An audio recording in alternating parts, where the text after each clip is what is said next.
You know what? I love collecting comics. Yeah, but sometimes it can suck.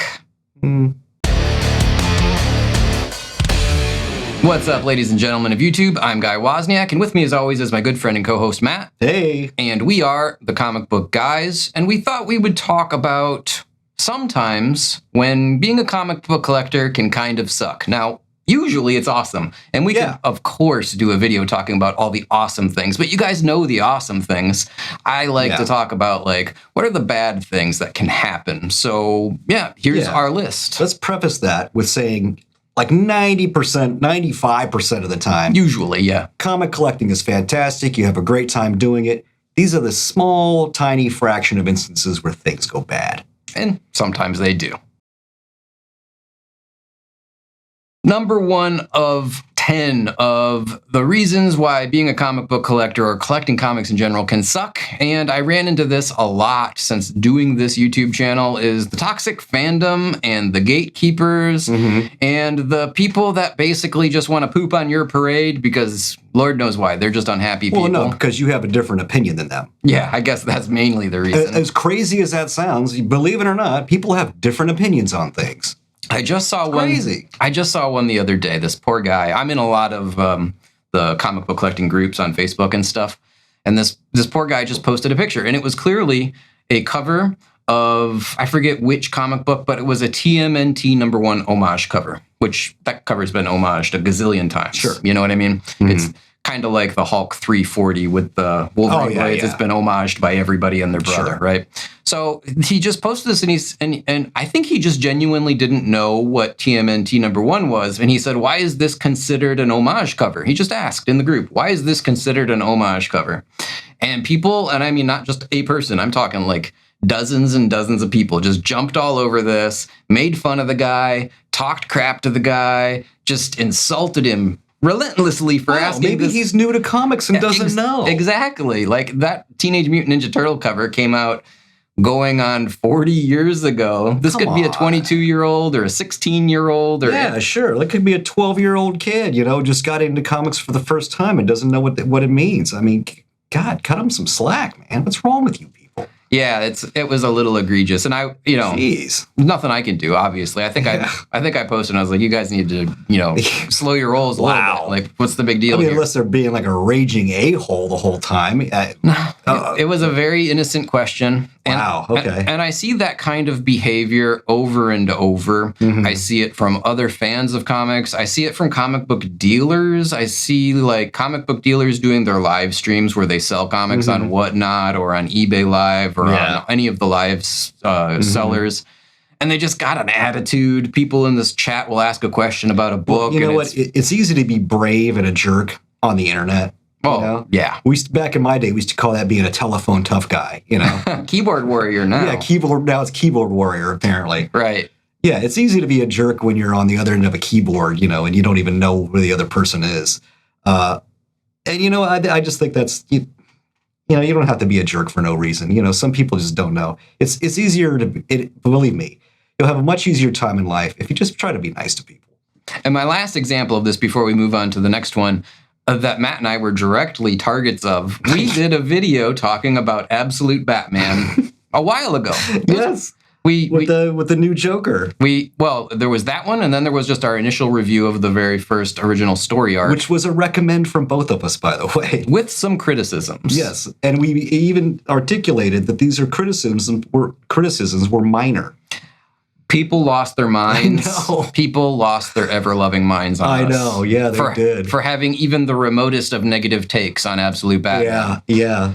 Gatekeepers and toxic fandoms make this hobby kind of unfun from time to time. If you disagree with us on a point, hey, that's fine. You're allowed to do that. That's okay. But you know what? If you're just calling us dumb, you've lost the argument already. Right. If you disagree with us and you want to make a counter argument, then present your points clearly. Just calling us names and stuff you've lost the argument. I'm sorry. If you resort to personal attacks, you clearly don't know what you're talking about. All right. Well, let's put a pin in that one and move on to number 2. All right. Our second one is when people sell comics that say they could use a press. Oh, I hate this one. Yeah. Yeah, that happened to me recently. I'm in the market to buy Faust, the original Faust comics that I had years and years ago. Not for children. No. Definitely not. This is definitely for a mature audience. Hard R rating for sure for these things. You're right, but maybe even X. So actually, yeah, I think you're right. Yeah. But the artwork is amazing on these books. Oh, I love Tim Vigil's artwork. It's phenomenal. It's phenomenal. Yeah. But yeah, I bought some from a comic shop, and he said, okay, he described them as all near mint to mint condition. I'm like, wow. And it was a good price. I should have known better. And it said, could use a press. I mean, if it's a near mint and he's saying it could use a press, that means it should press out to a 9.8, right? That's what he's saying. That's what he's saying. Okay. I get these things and they're destroyed. These things are hard. They're in terrible, terrible, terrible condition. I mean, some of the covers look like someone had written something on a piece of paper on top of it, so you get clear impressions of handwriting on the cover. There was a fold over on one with a clear crease and color break on the back. These things were just trashed. I sent them right back immediately saying, hey, you sold these under false pretenses. These are not even remotely as described. I include photos. eBay refunded me the money right. Well, I'm sorry, this guy, what he does, this clown, is so I try to settle the dispute with them. I contact them directly and say, hey, these books are in no way in the condition you described them, not even remotely close. They couldn't use a press. God. And so he counters offer with $1. $1 refund? $1 refund. What grand total? What did you pay for these books? Do you recall? $50. Okay, so for 4 issues. So 2% refund. Nice. Which I thought was a steal. And it is a steal. If you buy 1 through 4 in near mint to mint condition for $50, that's an absolute steal. I should have known better. Yeah. But sometimes people don't know what they have or whatever. They just want to get rid of it. I don't know what's going on. But yeah, then to counteroffer with $1 refund, I'm like, whatever. I'll just take my full amount back. Thank you. Yeah, you can have the books. And so I just sent them back. I mean, that was it. This is from a comic shop. Probably not a very good one, just based on their online sale to me. But yeah, you could use a press nonsense. Yeah, you see that mentioned? No.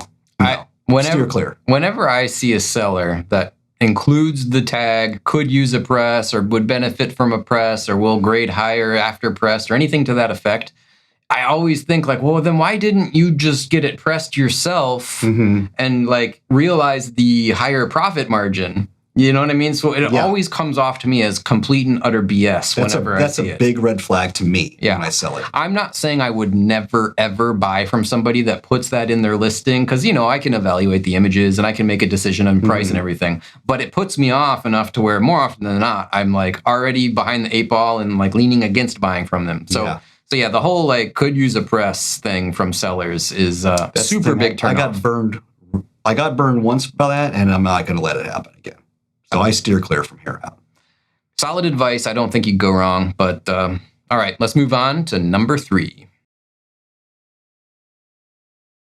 Comic book flippers and speculators definitely make this hobby a little less fun, in my opinion. I mean, we can just go back to the very, very recent dork. The dork phenomenon. And White Sky. White Sky. There was something called Nectar. Did you see that one? Like butterflies on the cover. I don't know. This has been kind of a hot button topic over the last in the past many times, but very recently a hot button topic with these different books. And people just running out, buying up brand new newsstand comic shop copies and like trying to flip them for $20 and $40 and $50 and $100. Yeah. I mean, I understand it happens. I know it's part of the game, but it makes this hobby a little bit less fun. You know what I mean? Like, I don't like it. I wish it didn't happen. Yeah, and charging that much for books that just came out, you're making these less accessible to other people. Yeah, ultimately, to people that want to collect them and have them in hand. That's I don't know, and you're counting on the chance that this is going to be bigger than it currently is. But the people that are buying them in bulk and then just quickly flipping them, that's not a long-term investment. It's just a quick flip for quick cash. Yeah. And it means the same thing with people that go into like Target and buy like every set of Pokemon cards. Yeah, the trading cards. It's the same thing. Right. It's the same. There's no difference there.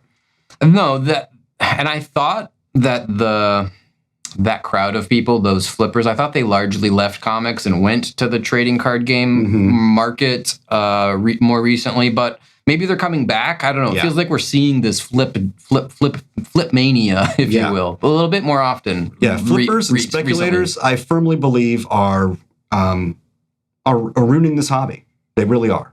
Not the only thing, but not the only thing. It's a piece of it. But they're certainly helping. And then the speculators. I mean, it's kind of one and the same, but like the people that are buying up these books with like let's go back to I don't know, the death of Superman, right? Everyone thought they were going to put their kids through college on the death of Superman, so they're hoarding up all these books and sitting on them for long periods of time, decades in some cases. Again, these comics that are being printed, generally, the overwhelming majority of them are never going to be worth anything. Yeah. Every once in a while, something's going to come along. Something hits like you're Walking Dead or whatever, But and we've said many times in the past, we don't collect comics for the value. Of course, we take the value into account because we have to buy these comic books. But it's not to make money. It's not to, sell them down the road. It's because we enjoy and we love them. And I guess what I'm saying is yes, I understand there's flippers. I understand there's speculators, and that's never going to go away. But I would enjoy this hobby more if everyone kind of participated in it the way that I do, which is for the love of the artwork, for the love of the story, for the love of the hobby. Yeah, the appreciation of the work and time and energy and the passion that people put into these things for everyone to enjoy. Yeah. So, comic book flippers and speculators, they kind of suck. Let's go on to the next one. All right. The slab culture and CGC controversies. There have been a few. There have. It's happened to me a couple of times. I've had issues with CGC. One that could have been to my benefit if I took advantage of it, and one was just odd. The first thing that ever happened to me was I had been to a comic convention, and I got a sketch cover from Bill Sienkiewicz on a Wolverine blank cover, and it was witnessed, and they sent it off, and I get a completely different book back with the correct banner. It said Wolverine was sketched by Bill Sienkiewicz, but the comic that was inside was not a blank sketch cover by Bill Sienkiewicz. It was like a Spider-Man comic. Wow. That's a big screw up. It's the completely wrong book in the correct case. I contacted CGC. They couldn't figure out how this had ever happened. I was going to be at another comic convention in a matter of weeks. So they said, okay, just get with us there, and we're going to try to find your book. And so by the time I got there a couple weeks later, they found my book. It was in the correct case, and I gave them that one, and they gave me my correct book. It does seem like, I will say this, in CGC's defense, in every example of this sort of thing that I've heard of, and it's been more than a couple, they have always solved it from every time that I've heard about it. Yes. When there's like a screw up like this, yes, their customer service is very good. When it comes to things like I give them a 9.8 book to be signed by Frank Miller and it comes back an 8. An 8? Yes. That's happened to you? That happened to me because the book was horribly mishandled. It was originally, did you say a 9.8? It was a 9.8. Okay. Wow. Death of Elektra, right? Comes back an 8.0. That's signed insane. by Frank Miller. And they explain oh, yes, that was an incident where he is generally not very gentle with books. No, so Frank, they're blaming it on Frank? They blamed Frank. Wow. They wouldn't even take the bullet for Frank Miller. But I did have two. One came back at 9.8. The other came back at 8.0. Wow. That's crazy. Yeah. So that stuff does happen. And that is, to be honest, that is generally out of their control. But keep in mind, I'm sending my book. It's in their care. They're responsible for something that's in their care. Right. But they have the caveat, which you have to sign. It says, hey, things can happen, when we crack books, and we are the artist, if the artist damaged the book, that's not on us. I'm like, okay, I kind of understand that, but it's still upsetting at the same time. Yeah. And then the other thing that really happened to me, which was completely insane, we've talked about this before, is I had 3 books that I had signed by Stan Lee at a convention. Oh, wait, I thought those 3 books were My Little Pony Friendship is Magic books. Yeah, I had Stan Lee sign this. Yeah, apparently. Our first video, by the way, that we ever posted, it was me solo, but the first video on this channel talks about this story. So if you have never watched that, go back and watch it. Well, I just, 3 books I had Stan Lee sign. Some cool stuff, like I thought, not incredibly valuable stuff, but just stuff that I like, And what happened was they had delivered it to my front door very early. And so I had to go to work. And so I just grabbed the box and threw it in my work car. I figured I'll open it up at work. And so I get to my office, wherever throughout the day, I get a break and I cut the box open. And inside is 3 graded copies of Amazing Fantasy 15. Yes, graded 3, 4, and 5. Let me repeat that if you didn't hear. Amazing Fantasy 15. Not a facsimile edition. Original copies of Amazing Fantasy 15, the first appearance of Spider-Man, and they were graded 3.0, 4.0, and 5.0. And if I hadn't been standing in front of my desk, I would have fallen on the ground. I stumbled backwards, and if I hadn't hit my desk, I would have fallen down. I was that stunned. Like, oh my God. I couldn't believe it. I was just floored. Yeah, I'm looking at 3 books. I could buy a house in some parts of the country for what I could sell those for. Yeah. And so my mind is immediately telling me, okay, clearly these were meant for somebody else. I didn't win some sort of sweepstakes. The CGC lottery. This was an error. And I immediately thought, how can I keep these? I don't think you can keep them. And I'm not going to lie. That's the first thing that popped into my head. How am I going to be able to hang on to these? But after, I calmed down. I realized these belong to somebody. They're going to want them back. And I have to give them back to them. But after saying that, I did not reach out to CGC. I waited for them to call me. Oh, sure. Make them work for it. Just to see how long, primarily just to see, because I'd called, my friends, of course, and told them, hey, this is these crazy books I have. And I wanted to see how long it would take them. Ultimately, I would reach out to them just to see how long it took them. And they called me like the next day. They realized their mistake pretty quickly. And they said, hey, where are you? And at the time I was living in Naples, Florida. I don't live there anymore. I've moved. And it's about an hour and a half from Sarasota, 2 hours with traffic. Yeah. And so they said, hey, can we come and get those today? Like, wow. Yeah, sure. If you want to drive down, this is my address. And so they said, okay, and if you have any books that you'd like to get graded, we'll comp you the grading fees and stuff. I'm like, wow, okay, cool, very cool. They probably meant a handful. You weaseled a few more than a handful out of them. I did. So you might as well put the screws to them. In their drive down, right? So I'm at home, and I go through so much, because I'm getting free grading. I'm going to give them everything I can, right? So they get there. I'm not kidding. I'm not exaggerating. I have a long box full of stuff, and not like enough room to flip through. No, it's crazy. So 200 plus comics packed that I give them to grade. They're like, oh, wow, we thought you'd have maybe a dozen or so. I'm like, well, are you not going to, they're like, no. We said we'd give you free grading. So we'll do it. Yeah. I'm like, wow. I can't believe I'm getting this. So yeah, they took my books. They got all of my information and everything, and so they took me a long box to get graded. I was stunned that they agreed to that, and I gave them their Amazing Fantasy 15s, and they said they already knew where my books were because they went to the other person, right? Because the other person, of course, had those overnighted and stuff like that. I bet he was not happy. No. So yeah, they had my books. They were going to, as soon as they got those, they would send them to me. And so they were very, very grateful that I had kept these safe. And, I was so cooperative and helpful and everything. And then I'm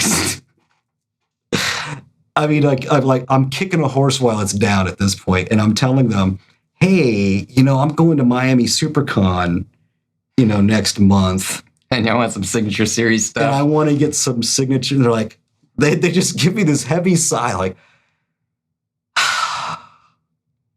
all right. And they get a notepad and they write down, somebody's name and stuff like that. And they're like, okay, when you get there, talk to her and tell them that, you're the guy that had the Amazing Fantasy 15s, and they'll comp you the books that you want to grade at the show as well. Nice. Wow. Then I'm thinking how much money they got on them that I could get out of them right now. And I really wanted to go out for a steak and lobster dinner. How much cash you got on you right now? I will say this about CGC though. So I will, yeah. That was insanely cool. Yeah, they for all the mess ups, they seem to take care of their customers for my experience. And I have heard of some issues with like some really shady stuff that I don't know a ton about, but like people switching books and stealing books, and you sent in a Hulk 181 9.4 and they swap it in for a 7.0 and they keep your 9, like things like that. I've heard of. I'm not accusing them. I don't know. These are just rumors, but I've heard of some real shady stuff going on there that may or may not be true. Yeah, there's a lot of stories about like the other grading companies as well. Like I think, what is it? PGX and CBCS. I think it is. There's been some stories about that stuff online. Again, I don't know what's true, what isn't true. But I don't know. CGC's just always been like the gold standard for grading for me. Sure, yeah. But again, I don't get a lot of stuff graded anymore. Just like cool things that I get signed by, people that mean, something to me. Yeah, at this point, the only graded stuff I would do would be signature series stuff, just to have that authentication. Yeah. I don't send books in for grading. I will buy a graded book if the price is right, and it's kind of like, hey, now I know I'm pretty much getting what I'm paying for. So I don't mind buying graded books, but then I immediately open them. Yeah, that's what I've been doing lately. I'll get like a graded book, and I just crack it. Yeah. And put it in my collection, Part 2 of this... Well, I read it first. I read everything. Yeah. Part 2 of this, though, is that, and people are going to say, like, CGC is irrelevant. You can just ignore them, and it doesn't have to be a part of your collecting journey. And, like, yes and no. Like, there's a culture of, like, a slab culture is what I will call it, where people, they only want slab books. They only want to buy slab books. They only want to sell slab books. And, like, just the whole slab culture, which is separate from CGC's shortcomings that we've already discussed, is another aspect of this that I find a little bit, like, unfulfilling or just unwelcomed for me personally, because like we said, we don't really do the graded stuff anymore. So yeah, slab culture and then CGC controversies and all of their shortcomings on top of that, it just feels like a net negative for the hobby. Yeah, just for me, I have so much more fun in the hobby now that I stopped getting books graded and worried about grades and things like that. I'm having so much more fun not even worrying about that stuff anymore. Yeah. It's, one less thing I have to worry about. All right, well, let's go on to number, what are we on here? 5, I believe. And put this one to rest. All right, so number 5 is going to be what I call comic shop drama, and it's kind of hard to like put that in a bucket. Like, what does that mean? And there's going to be lots of different examples. But for example, I remember one time in the past, I went into a comic book store, pulled a book off the shelf, brand new book. They weren't bagged and boarded, so I opened it up, started looking at it. I don't know, 2-3 minutes, not long goes by, and I wasn't reading it cover to cover. I might have actually pulled 2 or 3 books down to look at over the course of that time. But after 2 or 3 minutes, whoever was working there, owner maybe, I don't know, I never went back. This isn't a library. Like, buy it or get out, buy it or put it down or something to that effect. What is he, like a newsstand worker in New York City? It's not a library. So, like, that type of thing. Like, just bad. That's what we're putting in this comic shop drama bucket. It's just bad comic book shop experiences. Yeah. That's just one example. The more common is, like, you go into a comic shop and, like, nothing's organized and it's messy and stuff isn't priced. We talked about a lot of these things in our comic shop red flag video. Yeah. But because, and we'll talk about shops closing later, but because there's fewer comic shops than ever, you don't have as many opportunities to go find good ones. You know what I mean? So like dealing with poorly run comic shops with poor customer service and poor attitudes and everything else, man, that just really kills the hobby because it's just so hard. Well, I've seen it. I've seen it with my own eyes, because I do travel quite a bit. Yeah. And when I go to other cities, of course, I love checking out the local comic shops. I like to go around and check everything out. especially if you got back issues, I'm your man. Yeah. And you got like some cool statues or figures or something like that in it, I'm definitely hitting up your comic shop while I'm in town. And of course, you go into a lot of comic shops, and they have like their regulars in there, right? Of course. You know, we were regulars at a comic shop at one point. Absolutely, comic shops love their regulars. But the issue is when you go in there and you have like a 4 or 5 of your regulars in there, and you guys are having a very heated discussion where you're getting really loud. I've been in the comic shop, right? I've been in comic shops for years and years and years, like all over the country. It doesn't bother me as much, you know, because I'm a seasoned comic book shopper, you know? Sure. But you have that first-time customer, you have like a mom bringing her, you know, son or daughter in there, and I've seen it with my own eyes on more than one occasion. They come in there and they see that, they turn right around and leave. I mean, I've been in like our local comic shop, which has gone for years and years now. And I mean, I've seen that happen. I've been in there chatting with Bob, and like someone will walk in, kind of look around, and just nope, and walk right out. And that wasn't even us being loud or obnoxious. And I don't mean like a loud, you know, friendly conversation. No, I mean you're screaming and yelling and swearing back and forth at each other. Yeah, that's when it's out of hand. Stuff. That's when it's out of hand. That's what I'm talking about. Sure, that's out of control, man. And that chases off the squares, man. You know, it does. And maybe even comic book collectors. Yeah. I don't know. I mean, there's just so many examples of like bad experiences that you could have at a comic book shop that, again, I would probably refer you to just go back and watch our comic shop red flags video if you haven't seen it. But yeah, the comic shop drama, as I call it, really does put a little bit of a kibosh on the fun of this hobby, just because it's so hard to find shops nowadays. And when you do find them, if they're, you know, unpleasant, it just ruins it, especially if you had to go on a hike, right? Like if for me to go find a comic shop now, at a minimum, we're talking like almost an hour drive, and it's like, all right, I'm now wasting 2 hours of my day in the car to come to this place, and like, well, it's awful.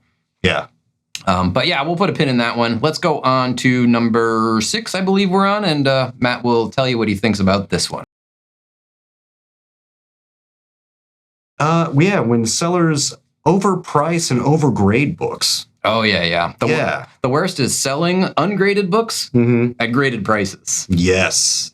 Yeah, they'll say, very, like I discussed earlier, near mint or better. And not even remotely close.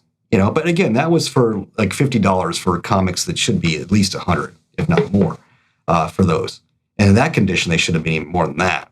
Yeah. But again, something is too good to be true. It usually is, you know. So that was kind of my own fault. But yeah, when you're so misgrading the books, I mean, by that much, it's so egregious. You know, that is. But that's why you got to do your due diligence, man. If they have their photos look a little fuzzy, a little blurry, ask for more. You know, ask for clearer photos. Yeah. You know, don't be afraid to do that. That's online purchases anyway. But when you're like out and about and you have a book sitting in front of you and it's way overpriced, or they're telling you, hey, this thing is very fine, and you're looking at it and it's a good, you know, put it down and walk away. How about this one, though? Overpricing. We've run into this recently. Mm-hmm. You go into a comic book shop, and let's just say hypothetically, because I want to put like people's names out there. Hypothetically, you go into a comic book shop, and the guy's like, no, I don't sell new comics. I'm just selling my own personal collection. Mm-hmm. And you're like, oh, cool. And you go through all their stuff, and then you're like, hey, this comic's brand new. And they got like a $40 price tag on it. I swear this has happened to us recently. Yeah. Like overpricing. Look, it's your property. You can ask whatever you want, but I'm going to make fun of you if you do that. I'm sorry, you're an idiot, right? Yeah. Like you can't really call it price gouging because, like, you know, it's not like a necessity or anything. But yeah, like, what this guy did is he opens his store, right, and he sells no new stuff. That's what he said. That's when what he opened it, right? He said, no, I'm not selling any new stuff. No poll list, no subscriptions. Yeah, he's not taking any, you know, he doesn't have an account or anything like that with any, you know, distributors or anything. Yep. So according to him, he's selling just his personal collection because he's retiring soon. And the store's only open on Saturday and Sunday. Like he's got a full-time job elsewhere. So it is literally that. This is his personal collection of comics that he's selling. Mm-hmm. And I went in there like the first couple times, and I bought a handful of things. But then I quickly saw that a lot of his prices on stuff were just insane. Oh, they were bonkers. Insane prices. Like this guy does not want to sell these.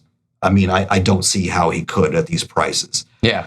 Because, I mean, honestly, let's be honest, like someone that's going to throw down $1,000 on a single comic is not new to collecting. No, they know if they're overpaying or underpaying. Yeah, they're going to have that knowledge that, okay, I'm paying you're charging $1,000 for this comic. That is entirely too much. Yeah, so I don't know who he's going to get to buy this stuff. I really don't. I'm starting to think he doesn't want to sell anything because he's got like a hoarder situation going on. Maybe. But yeah, then what did he do? He started selling new comics all of a sudden. Now, here's the funny thing. You go into the other local-ish comic book store that's in... Yes! I mean, it's a hike for us. It's not really local, but like, an hour and a half away from my house, maybe an hour from his house. And you're like, oh, that guy was selling these comics or whatever. And the owner of that store is like, yeah, he comes in here all the time and buys comics. Yes! I go into this place. It was crazy. And yeah, he's got like a whole like box of comics off to the side. This place is a disaster too, by the way. It's really messy. Nice people, though. Well, yeah, I guess the older guy that runs in there, he's like really like a grumpy old man. Mm-hmm. But he's like, if you give it back to him, he's cool with you. You know, he's one of those guys. You know, he's all cantankerous and grumpy, but you fire right back and he's like, yeah, you're okay. One of those guys. I love those guys. And so I'm like, hey, what's in that box? He's like, oh, I can't. I got that set aside for, this guy. Mm-hmm. I'm like, whoa, you mean the guy that runs that other shop the other side of town over here? He goes, yeah, that's him. I'm like, is that new stuff? Because this guy doesn't sell new stuff either. He has no subscriptions or anything. Yeah. He's like, yeah, he comes in here all the time buying my stuff. I'm like, is this guy insane or something? Because...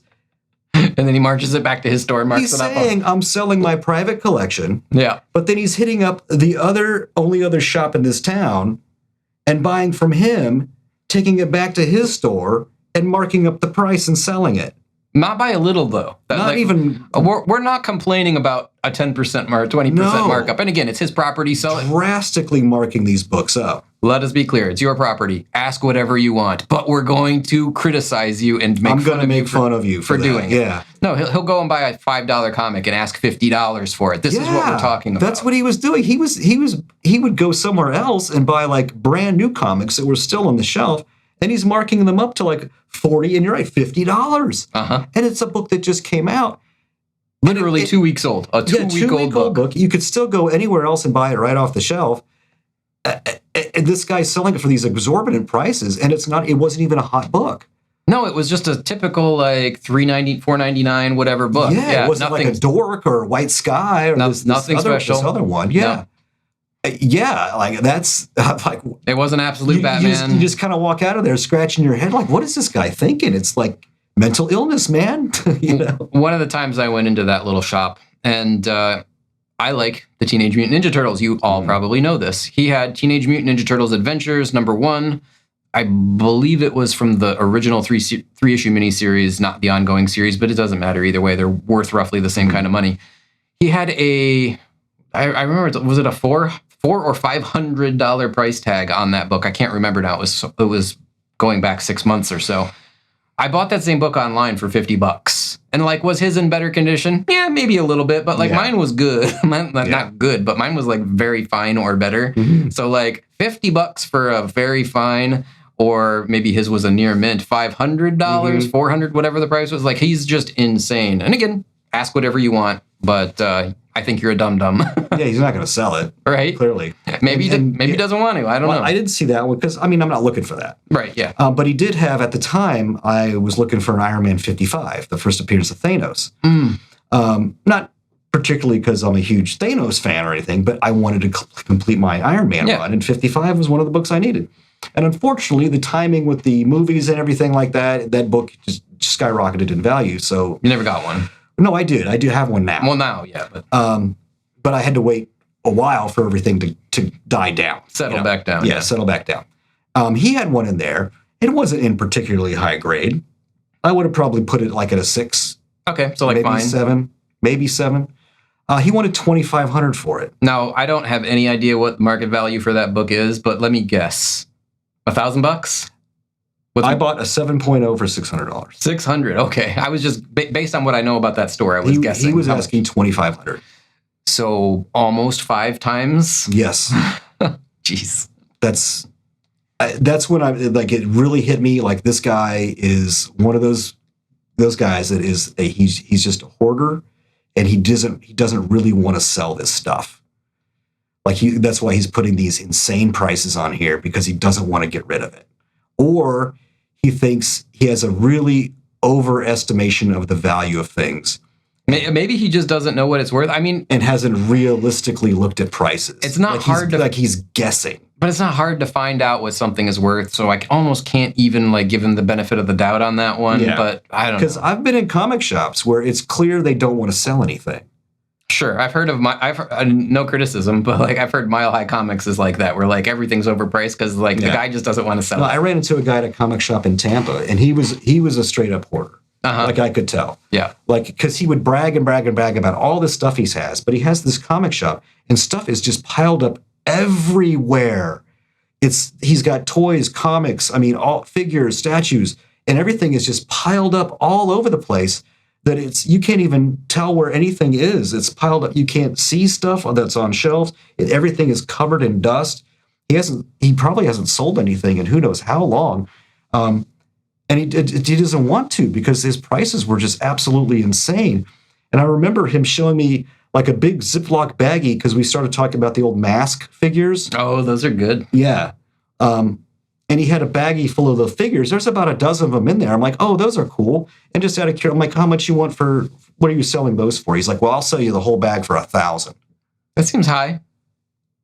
And no vehicles. Just the little figures. The loose people. And there's about a dozen in there, and he wanted $1,000 for them. That's like $80, $90 a piece. That's not bad, right? I'm like, I didn't want to like insult the guy in his own store. I'm like, no, thank you. And I couldn't get out of there quick enough, because it was clear this guy didn't want to sell anything. So yeah, this is two sides to the same coin. You got dealers overgrading their books, and you got dealers overpricing undergraded books, or however you want to look at it. This is just one of the things that as comic book collectors we have to contest with for being a part of this hobby. And man, sometimes it sure does suck. It sure does suck when you finally found that one book in your collection that you're looking for. You've been on the hunt for a while. You find one, and they've got some insane price on it, and they're not willing to budge. Yeah, that's frustrating. All right, well, let's move on to the next one. All right, the next one, and that would be number 8. Yeah, number 8. Comic shop closures, the collapse of the comic shop industry. Yeah, I mean, when we were kids, going back to, well, I'm a little bit younger than Matt, but not by a wide margin, but when I was a kid, circa 1990, probably a little earlier for you, there was like a comic book shop on every corner, it felt like. Yeah. I mean, like there was, in our town, at one point, there was easily 3 or 4 dedicated comic shops, and then other like collectible stores as well. You might have comics on the side with their baseball cards and stuff. And not to mention, you could buy comics off the rack in convenience stores. Oh yeah, going to the drugstore, the Eckerd's or CVS, 7-Eleven, gas stations, the grocery store. Yeah. Yep. Comic books were everywhere. Yeah. I read a statistic that said that back in those days, there were 10,000 comic book stores, and now there's less than 2,000. Yep. And yeah, I mean, I love going to a comic book store. I love shuffling through long boxes. I love looking at wall books, and that you really almost can't do that in our area anyway. I know some people are going to be like, oh, there's 3 comic shops. I live in Baltimore. Well, sure, if you live in Baltimore or whatever, yeah. But for, I think, the majority of people in America right now, especially like the flyover states, like, you live in, I don't know, Kentucky or Iowa or something, how many comic shops are there going to be in your house, in your town? I grew up in the middle of nowhere, Wisconsin. I can assure you, where I grew up in the middle of nowhere, Wisconsin, there's no comic shops. I miss it. I really, really miss it. Yeah, and let's say, like, the comic shops we used to have were good. Oh, yeah? They were good comic shops. I remember when our buddy Bob's comic shop, when I was a kid going in there, he had Amazing Spider-Man #1 up on the wall. Like, I mean, I don't think it was super expensive if I want to kind of... Not at the time, yeah. $1,000. I mean, it's still a lot of money, but like, Amazing Spider-Man #1 in 1990 was still an old book. Yeah. Yeah. Yeah, we had really good, well-run comic shops. And just one by one, they started just shutting down. And we even had a really good one, one town over from us. like it was a Hero Trader, right? Yeah, Hero Trader. Yeah, that was a good one. That was a well-run shop. The guy knew what he was doing, and again, it went under as well. And it was a good, solid comic shop. I mean, well run. And from what I'm hearing, a lot of people are, because what a lot of comic shops are closing down for is clearly they're just not making enough money to keep the doors open, obviously. The number of people with subscriptions and pull lists and buying new comics has probably just dwindled so much that I mean, we've talked to Bob, and he's said many times back in the day, like, what pays my bills, day-to-day bills, is the pull box. Yes. The 100 or whatever. That's your bread and butter of a comic shop is your subscribers. 100 or whatever regulars. People that come in like every week to pick up their pull box. Wednesday warriors, as we once were. Yes. That was your bread and butter, man. And sales have dropped. Comic sales have gone down drastically. And people try to say, oh, no, they're stronger than ever. No, they're not. They're just not. The numbers show that. But the problem is you can't really get a lot of accurate numbers these days. Yeah.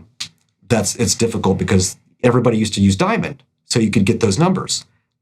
Now everybody's using different distributors. Yeah, now there's Lunar and there's like Penguin. And I don't know who else. It's hard to get those numbers, but it's clear that, comic shops aren't closing because business is doing well. Yeah, they don't hate money.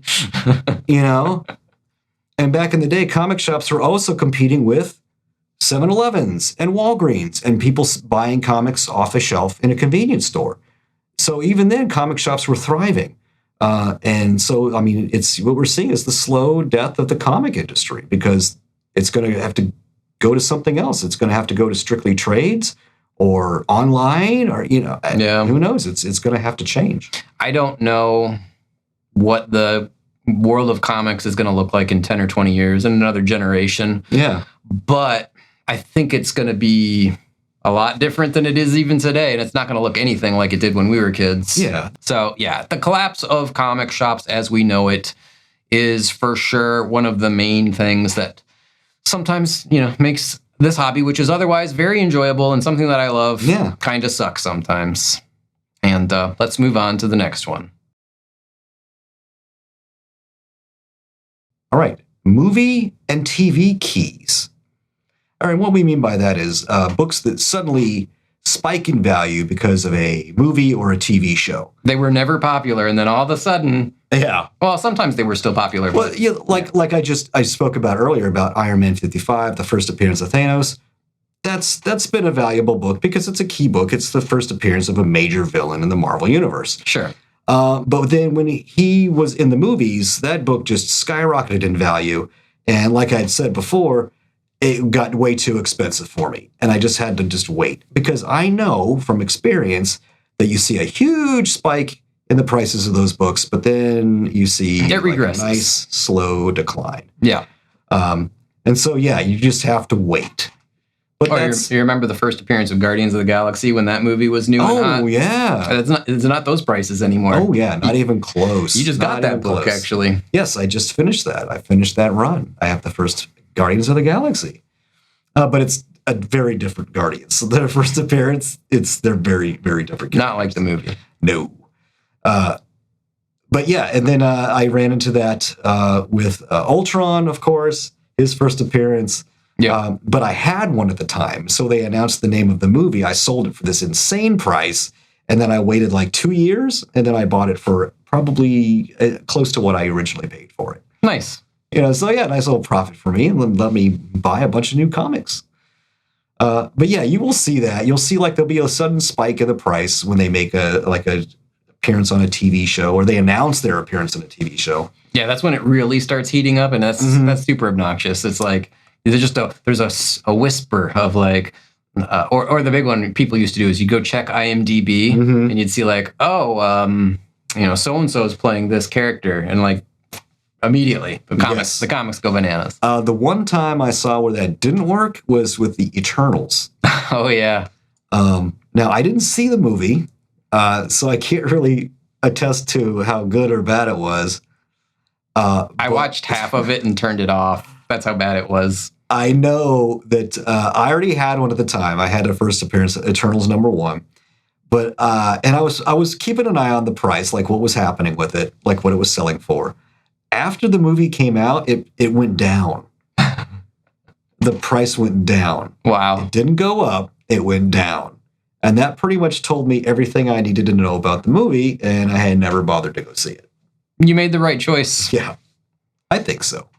Yeah, the one that's kind of like I'm up against a wall on right now, and I've had it. I've owned it at least 3 times, but I currently don't, is Amazing Spider-Man 129, first appearance of Punisher. And they just announced about a month ago or whatever it was, like, oh, Punisher's going to be in the next Spider-Man movie. And now it's just all the prices are going up. So it's like, do I wait and hope the prices come back down? Or what if it's a super big hit and everybody in the world just, I mean, everyone likes the Punisher already, but what if the fan frenzy goes even further, then the prices will never come down. And I'm in that spot where it's like, what do? I don't know if I can justify the prices that they're going for, like $2,000 for I think an 8 is over $2,000 now. Maybe it's 2,400 at this point. Like that's a lot. I mean, I bought that book. It wasn't an 8, but I think the last time I bought it, it was probably around a 7, and I paid $600 for it. A long time ago, but still. Yeah, I've got mine. It's a 7.5. But I got mine signed. Mine's signed by Lee, Romita Sr., and Conway. That book is probably $5,000 now. I don't know, because I plan on hanging on to it. I love that book.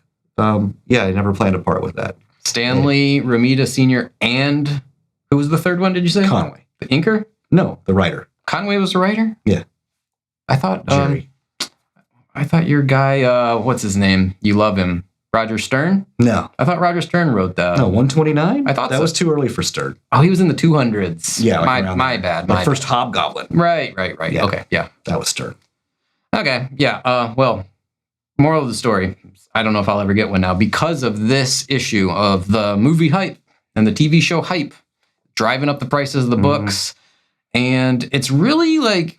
It's annoying because then you got to wait until the prices come down and like, ugh. Yeah. And the movies aren't even any good anymore. No, so it's like totally unjustifiable. Yeah. Well, that's the thing. Like lately that has dipped. You're not seeing a lot of the TV and movie, speculation going on. So that's good. So it seems to be, at least that's one good effect of the movies and TV shows sucking is the comic prices are settling down, and a lot of that stuff. So that's good. Yeah. Well, anyway, let's move on to the next one and just continue to complain, I guess. Okay. The number 9 on this list is going to be something that I deal with regularly, and I know a lot of you don't, but I know some of you do. And it's online ordering and shipping disasters. I don't know what it is. My postal service delivery person must just hate me. I'm not sure. But and I'm not exaggerating. I've said this many times, and people in the comments have called me a liar. No, he's not lying. Because as soon as this happens, he's sending me pictures and throwing a fit. And it's got to be 25% of the time when I get an order in the mail. It does. It's legitimately happens to him all the time. I mean, it happens to me too, of course, but nowhere near. I mean, I'd say 1 out of 50 times I get a book that's been mishandled. Yeah. And most of the time that's on the, the delivery person or whatever, or it was mishandled in the postal service some way. Yeah.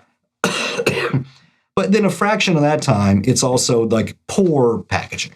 Oh, well, almost in my case, almost every single time I get a book in the mail that's damaged, it could have been saved if it had been packaged appropriately. Like, for example, I often sing the praises of the people that I buy my monthly subscription books for, which is Atomic Empire. They have the best website of any seller for current comics that I've ever used. I love their website. And, I've gotten, I don't know how many orders from them now, 6, 7, 8, whatever. I've been with them for half a year or more. And 5 of the 8 times my books have come perfectly fine. But 3 times I've gotten stuff damaged from them. And every time it was because you pick up the box. And I mean, the moment you pick it up, it sounds like a can of pennies. Oh, man. I know. I have resorted to filming the box as I open it. And then the last time I sent them the video, I'm like, look, this is ridiculous. And they're like, you're right. Here's a full refund. They always take care of me, right? Mm-hmm. So it's not like I'm bashing them. I still buy comics from them. But it could have been solved if they just packed the comics tight enough that they don't rattle around in the box. Yeah. That's all you got to do, you know? And it's almost always that. It's almost always poor shipping. People will send 1 or 2 comic books in a Gemini mailer, rattling around inside that Gemini mailer. You know, there's an inch of space all around the comics, and they don't tape the book down, and you pick it up and you can hear it rattling. It's going to be damaged. Oh, yeah. Yeah, like the very, very few times that's happened to me, that like they package it poorly. And I'm always very selective about who I will buy things from online. Like we've mentioned before, in my comic shop, those guys are just champs at packing stuff. Never have I gotten a damaged order from my comic shops. Their packing is amazing. Yes. Yeah, and actually, my monthly service I use is M&M, and I have never had a damaged book sent by them. They package it so well. And even if like the postman drops it or whatever, it's packed so well, there's never been any issues. My issue with them is it takes so long to get my stuff. It does. It takes a long time. By the time I'm getting like the first issue of a new series, the 4th one is in the shelves of the store. Wow. It takes forever. Well, that's an exaggeration. Yeah, but probably the 3rd issue. That's how behind it is. So there's like a 2-issue lag for you. Yeah, it is. So that's my only real complaint. But yeah, I get them. They're in perfect condition. But yeah, the few times, and like what I'm saying is like I will buy from people like on eBay, say, and only if they have like really good feedback and a lot of sales. And then I get books and they just package it like crap and they get messed up in the process. Like what? Huh? Well, what am I missing here? I bought books once. They're having an off day?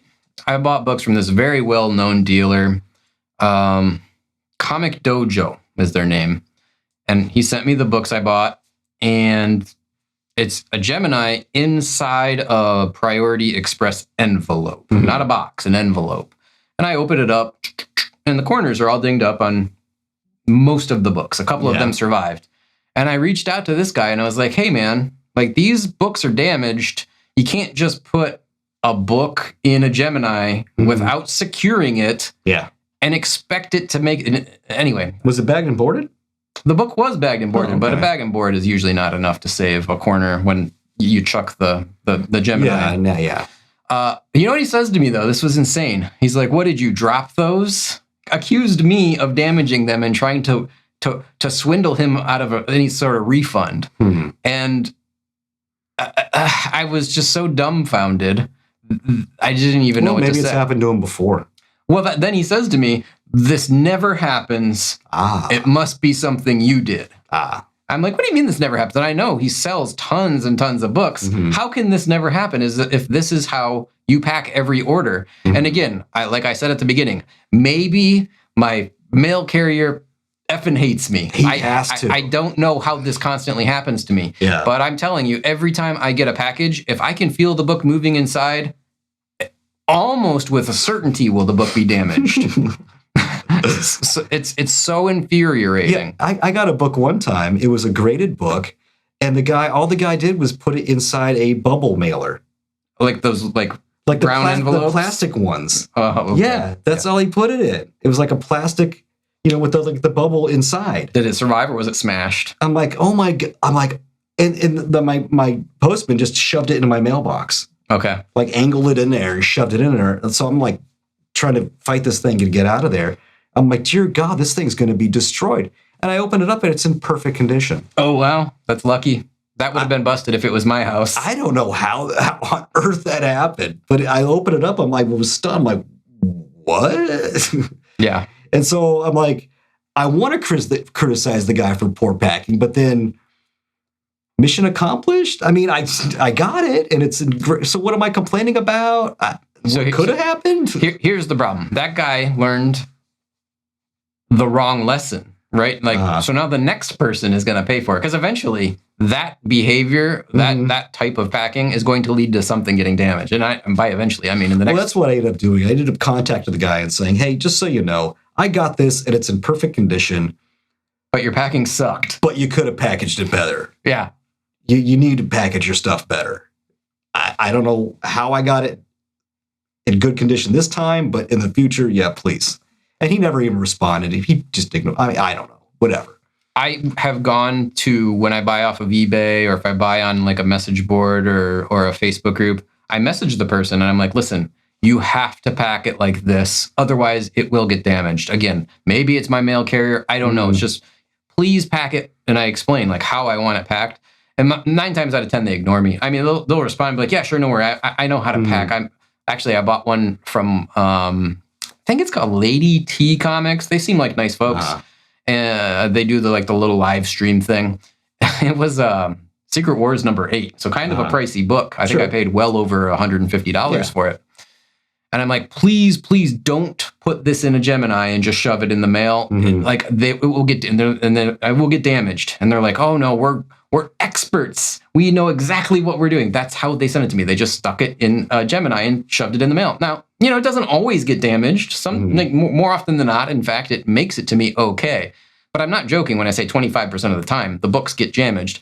75% of the time they don't. But that's still too much, Yeah. I can't take it. You had to have given your postal worker a dirty look or something. I've talked to him before, and he's super nice, and I feel like we get along. Like he's not Maybe he's like smiling to your face and like, that son of a woman. Show you. I've never complained to him. Happy Christmas if I see him. Whatever the case may be.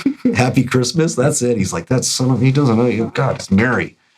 Anyway, we'll put a pin in this one. Yeah, online ordering and shipping disasters is something that drives me up the wall because I have to get most of my comics online. I don't have comic stores. We don't have big conventions around here. You know what I mean? So I'm an online comic book some collector. one-day ones, but those usually suck. They're bad, and B, it's usually only maybe 4, 5, 6 a year. It's not many.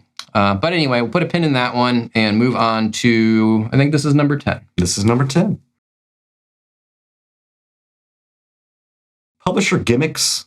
And what we mean by that is like variants, blind bags, reboots, renumbering. Don't forget the crossover legacy events. Numberings, crossover events. Blah, blah, blah, blah, blah. Everything that they do to try to sell you more than one copy of a book. Yeah.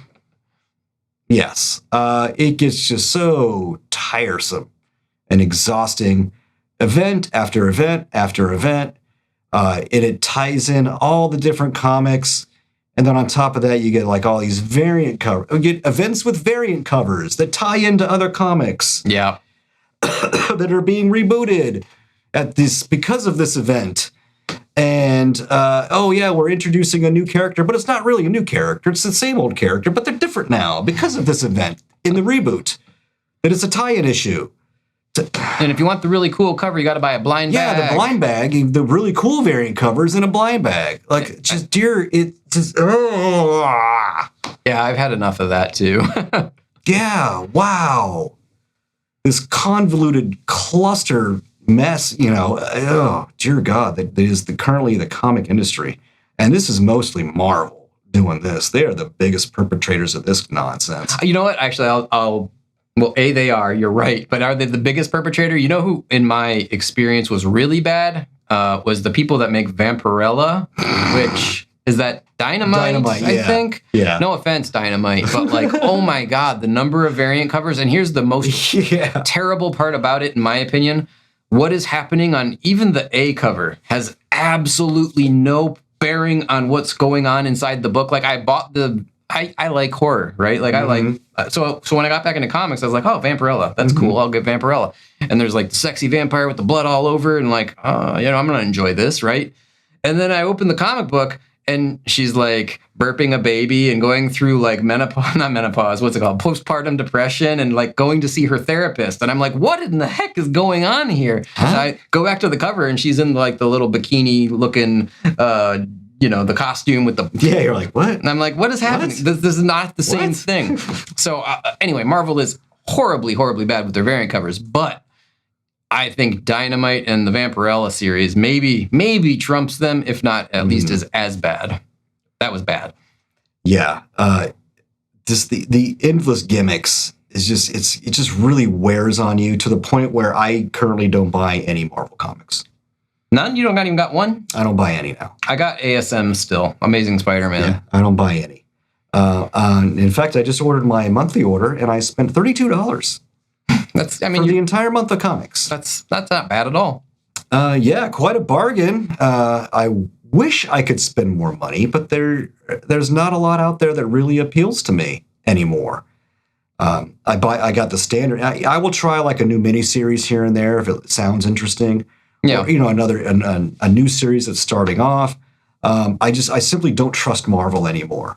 I don't. I've been tricked too many times into like, oh, we're starting a new series and this writer and artist team, and we're gonna take it to new levels, and then I buy it and it's junk, and then they reboot it 12 issues later. The reboots, amongst all of the gimmicks, is the reboots the worst? I feel like it might be the worst. Like, and maybe it's just because I'm an old guy and like I look back to the good old days or something, but like the legacy numbering, like that was cool. You know what I mean? Like, oh, I'm getting Amazing Spider-Man issue number 300. Well, they only bust that out when there's an anniversary coming up. Well, I mean, before they started changing everything, like back in the day, it was like, oh, this is issue number 349. Like, that's cool. And also what they used to, when they introduced a new writing artist team, they just continued on with the next issue. Yeah, absolutely. That was it. Like the old team finished up their story arc that they were working on, and the new team came on and just ran with it from there. Yeah.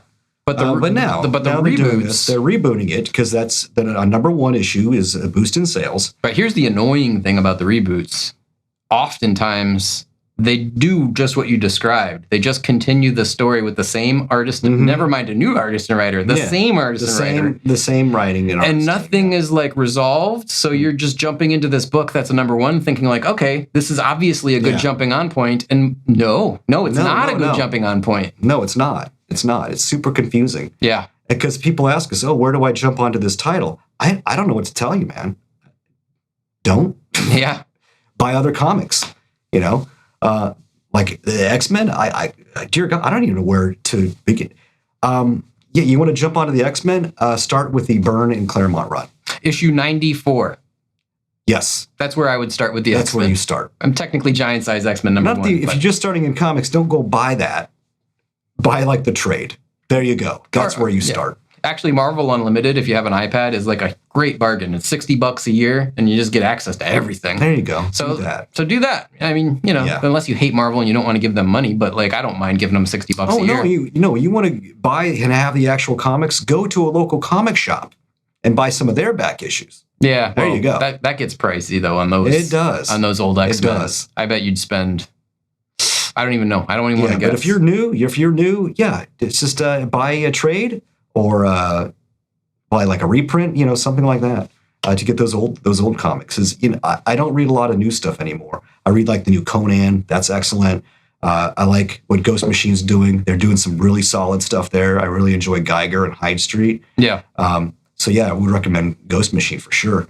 And what else? What else am I reading? White Sky, that's actually pretty good. I like that. Again, that's from Image, and Ghost Machine is an imprint of Image. And Conan is from Titan. So like all these different publishers and stuff are really, really, bulking up their catalog of stuff that they have, like good solid stuff that they're putting out these days. There was some good stuff and they unfortunately canceled it, but if you're like my era and you liked the Disney afternoon, like I was getting Darkwing Duck from Dynamite. Yeah. I loved it. I was enjoying the heck out of it. And then they cut it off, and then they turned it into a not crossover, but like it was Darkwing Duck and the Gargoyles in one book. And I haven't had a chance to read that yet. But like there's cool stuff out there for everyone. Yeah, absolutely. But to your point where you say you don't buy anything from Marvel anymore, here's my solution to that. If something new comes out that I'm even quasi-interested in, but I don't want to spend... Well, because here's the problem. You can't just buy issue 1. You have... The way that we get our comics, you got to subscribe, which means you're committing to 3 or 4 issues with your online seller.